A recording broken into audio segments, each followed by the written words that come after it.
Hi, I'm Jess, part-time Hobbit, and I'm here to talk to you about Tolkien. And I'm Dylan, and you might remember me from the hit short film Jimmy Blackbottom, written and directed by Bernard James. That's true. So as you guys know from the title of this video, we are here to watch another obscure Lord of the Rings adaptation, which I think should become a new series. I think this establishes it as a series. This is now a series of unfortunate events. So the content for today's video comes recommended to us by YouTube user Dumpsterfire. And she's not talking about my life. It took us 3 takes to get that bit to work. They commented on my last video telling me that this existed, so this one's for you, Dumpsterfire. I don't think this one is going to be as bad, and I say that now and knocking on wood.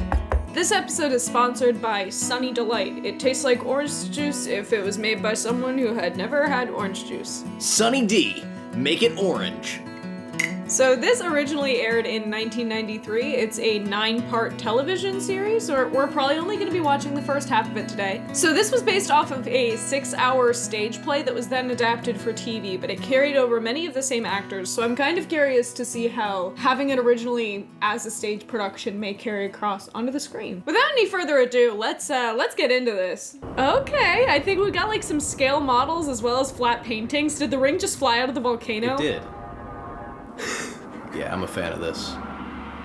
Oh, nice! Yeah, I really like the music. Soviet one also had really good, like, kind of psych music going on. Yeah, because it goes back to this, like, Lord of the Rings wasn't always, like, a very serious venture. Originally, it was, like, a lot more fairy tale-y and trippy and... So once again, we have the, like, storyteller format, which I guess is a good way to get a framed narrative so that you can have a narrator. I think tonally, I definitely understand why a lot of productions do that, because the way that Tolkien narrates it very much is like you hear the voice of the narrator. Right. It's a cool shot. Not too poorly done. This is what listening to MCR does to someone. It's Gerard Way. I kind of like their Deagle here. I hope nothing bad happens to him. Oh. Music. This is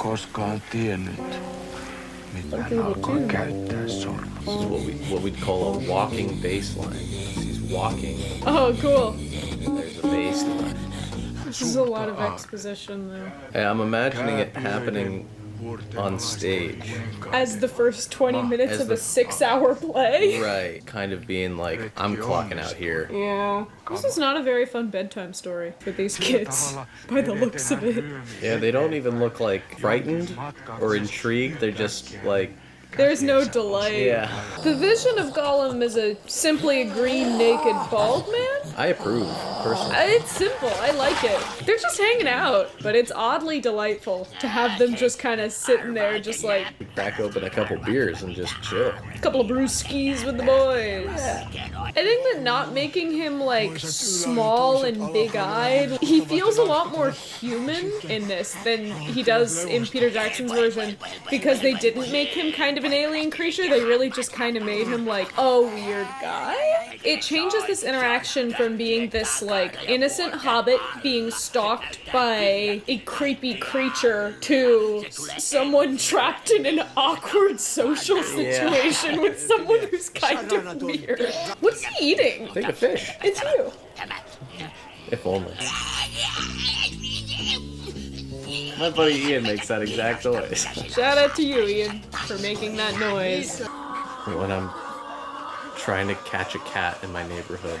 He looks like Dr. Robotnik from the Sonic games. All of this narration, like, comes across very solemn. Oh, this is Sam narrating. Oh, well then that makes sense. This is better fireworks than the last one. Yeah, well, they are moving, so...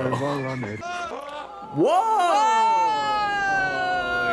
They really made him look kind of senile, too. I don't think the Soviet one had a lot of wide shots, so even though they are kind of simple, I really appreciate the usage of some wide shots here. Yeah, they should have used wider lenses. Fun fact for any people who want to make movies. If you're shooting miniatures, use the widest lens that you can, because it'll make smaller things still look small, but it'll make everything sort of feel bigger.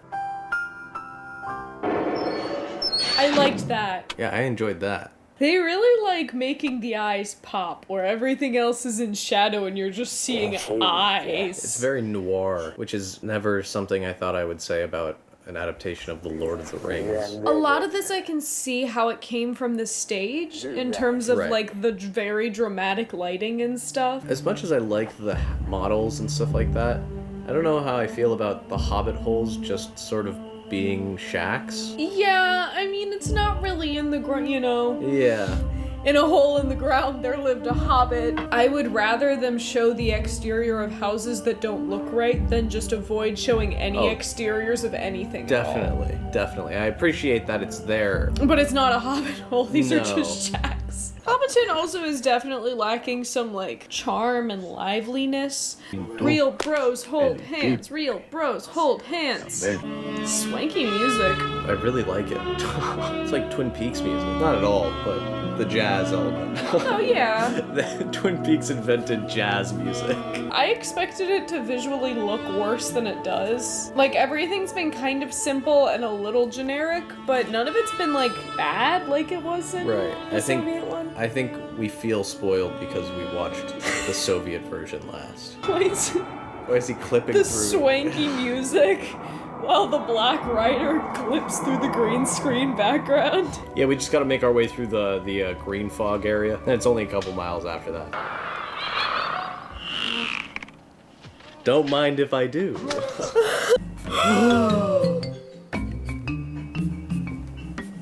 Why isn't he singing, though? I'm Van Helsing. It's a little creepier when he's not singing. He looks angry. That's great. I love it being just a ton of hands. Vines? Spaghetti? Ooh! I like the old Western vibe now we've got going. Why is the horse just spinning? It's an intimidation tactic. Spinning! Yeah. That's a good trick. I'll try spinning. That's a good trick. This is your mind on drugs. Me when I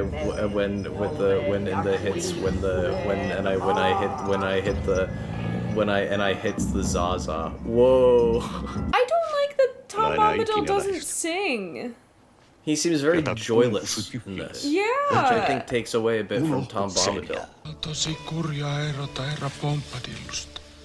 Mä tarkoitan, että saadaan kyllä kulkea aika pitkään ennen kuin tavataan joku toinen yhtä hyvä. First off, I think it's better acted. Compared to Soviet? Yeah. It feels like they have a better comprehension of the source material. Yeah. And that there is more of an understanding of like what makes this story tick in terms of the larger world as well as the inter-character relationships. Like when we had Frodo's monologue about how like Tom Bombadil may be the last friendly face we see in a while. I wish he had stayed. And you really get a sense of like the fear and trepidation they have about going out into the world. It doesn't read as an action movie. No, it doesn't read as an action movie, and it doesn't feel quite so much like the stakes of it are world-ending yet. Peter Jackson set the standard for interpreting it as an action movie. Right. And like really playing with the pacing and the stakes and stuff and continually upping those. Whereas this is it's less flashy than like Peter Jackson, for example. This is like their Cantina band. On a 10-hour loop of that. Play that same song! Alright, you got it. Yeah, man. I like the look in your eyes, pal. Is he gonna start singing? Anyway, here's Wonderwall.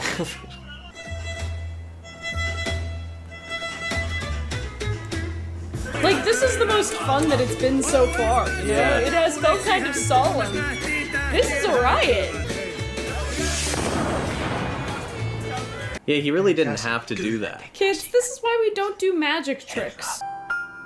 The wigs, they're not great. What wigs? Halloween Cleopatra costume. I was gonna say he looks like Tim Allen in Shaggy Dog. It's the wig you get in a flapper costume from Party City. Frodo's already gone emo. Gonna start listening to The Cure.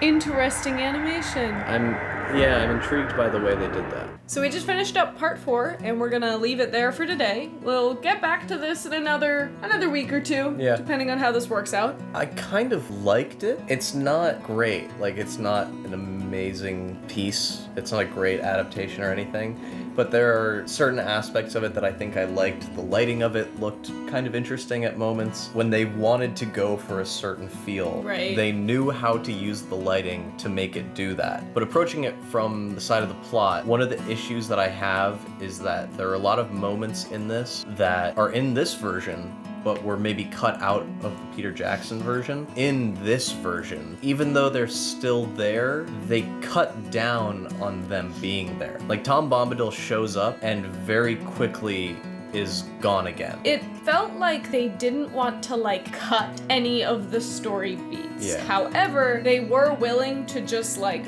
breeze through them instead of like giving them the time that they deserve. Because I think that if you're going to do Tom Bombadil, if you're going to do the Old Forest, you should do them right. The most interesting part about Tom Bombadil in this adaptation is when he's gone and they say that line and it's like, oh, that's an interesting thing to be wary of. They use Tom Bombadil to point out how dangerous and scary the world is instead of showing us that the world is scary. So you get into that showing versus telling, which, to be fair, there are kind of different rules for that when it comes to stage plays. Action stage plays aren't really a thing. So because this was originally adapted for the stage, you focus more on the interpersonal drama rather than on building a world and building tension and stuff like you might do in a film. Film is a visual medium and theater is an audible medium. So for the most part, when it comes to theater, you're watching the play happen, but more so you're listening. Right. And that's why the script writing is so important. Whereas with a screenplay and with a film, it is a visual medium. What you're hearing, the words that you're hearing don't matter so much as the way that that's being communicated visually on screen. So although we did have some interesting visual elements, I think that it fell flat for that reason. Yeah. In an ideal world, you could watch a film with no sound and you would still have all of the knowledge that you need. And I don't think we would get that in this without the subtitles. So Tolkien has a quote that I'll probably pop it up in the screen or in post because I'm not gonna have it exactly. Drama is naturally hostile to fantasy. Fantastic forms are not to be counterfeited. Men dressed up as talking animals may achieve buffoonery or mimicry, but they do not achieve fantasy. It's in his On Fairy Tales, which is basically his treatise on how one writes and creates fantasy, and he has a strong stance that the written word, like the novel form, is the best way to tell a fantastical story. And he makes a very specific point that he thinks that the stage is an awful way to adapt fantasy. A novel is a much more personal way to go about this rather than having the character spoken to you from a stage. You are having it spoken to you from a page. Obviously, Tolkien was not around by the time that the Peter Jackson adaptations came out, and while I don't think he necessarily would have totally approved of them, I think we see in this version one of the reasons where it's like, this story doesn't read as well in a stage production. And we saw it with the Lord of the Rings musical too, which I have a video about, so Click the link. Click the link in the iCards to watch my video on the little-known Lord of the Rings musical. This isn't a bad adaptation, certainly, especially for what it is and when it came out. Because there's a lot in this adaptation that is very accurate to what the book is in terms of literally what is happening in front of your eyes. But when you read the books and when you see what is happening, it's not the same thing. But I am excited to see part 2 because I know some things about how we get the rest of the story, and because this does take us to the end of the Return of the King, I'm almost positive. So I am curious to see how it's gonna happen. I'm really excited to see the rest of this later me on. too. So yeah, I hope you guys are excited to see it too. That video will be coming out in a couple of weeks. Thank you all so much for watching. I hope you had a fun time this week. Thanks to Dylan for joining me, as always. It's always a pleasure.